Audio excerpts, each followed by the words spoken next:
Hi എല്ലാ മാന്യപ്രേക്ഷകർക്കും പുതിയൊരു വീഡിയോയിലേക്ക് സ്വാഗതം. ഇന്ന് പ്രൊമോ അപ്ഡേറ്റ് ആണ്. ഏഷ്യാനെറ്റ് ഇപ്പോൾ ഒരു പ്രൊമോ പുറത്തു വിട്ടിട്ടുണ്ടായിരുന്നു. അതിൽ നമ്മുടെ ജാസ്മിനും അതുപോലെ തന്നെ സിബിനും തമ്മിൽ വമ്പൻ അടി പൊട്ടിയിരിക്കുക കേട്ടോ. അപ്പോൾ ജാൻമണിയുടെ ഒരു ഇഷ്യൂ ജാൻമണി പറഞ്ഞായിരുന്നു, നേരത്തെ പറഞ്ഞായിരുന്നു. അത് അവരുടെ കമ്മ്യൂണിറ്റിയെക്കുറിച്ച് പറഞ്ഞപ്പോൾ അവർക്ക് അതിനെക്കുറിച്ച് റിവീൽ ചെയ്യാൻ താല്പര്യമില്ലെന്നൊക്കെ പറഞ്ഞു. അതിനിടയ്ക്ക് നമ്മുടെ സിബിനും ജാസ്മിനും കൂടെ ഒന്ന് കൊരുത്തു. അപ്പോൾ അവിടെ ജാസ്മിൻ സിബിനോട് പറഞ്ഞു വേസ്റ്റ് ചലയ്ക്കുന്നു എന്ന് സിബിനോട് പറയുകയും അതുപോലെ തന്നെ സിബിൻ തിരിച്ച് മിഡിൽ ഫിംഗർ കാണിക്കുകയും ചെയ്തു. അപ്പോൾ അത് ഭയങ്കര മോശമാണ്. കാര്യം രണ്ടുപേരുടെ ഭാഗത്ത് തെറ്റുണ്ട്.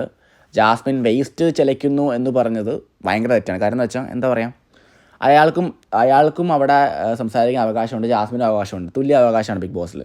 പിന്നെ ഏറ്റവും എനിക്ക് മോശമായിട്ട് തോന്നിയത് സിബിൻ്റെ കേസാണ്. കാരണം ഒരു റിയാലിറ്റി ഷോയിൽ ഒരിക്കലും വന്ന് മിഡിൽ ഫിംഗർ ഒന്നും കാണിക്കാൻ പാടില്ല. ഇത്രയും കുട്ടികളൊക്കെ കാണുന്ന ഷോ അല്ലേ ഇത്. അപ്പോൾ നിങ്ങളിത് മെസ്സേജ് പോകുന്നത് ബാഡ് മെസ്സേജായിട്ട് പുറത്ത് പോകത്തുള്ളൂ. എന്തായാലും ലാലേട്ടൻ വന്ന് ചോദിക്കുന്ന ഉറപ്പാണ്. എന്തായാലും ഈ വീക്ക്ലി എപ്പിസോഡിൽ ഒരുപാട് കാര്യങ്ങൾ ലാലേട്ടൻ വന്ന് ചോദിക്കും. അതിന് ഒരെണ്ണം കൂടെ ആയിട്ടുണ്ട്. അപ്പോൾ കൂടുതൽ അപ്ഡേറ്റ് ആണെങ്കിൽ ചാനൽ മറക്കാതെ സബ്സ്ക്രൈബ് ചെയ്യുക.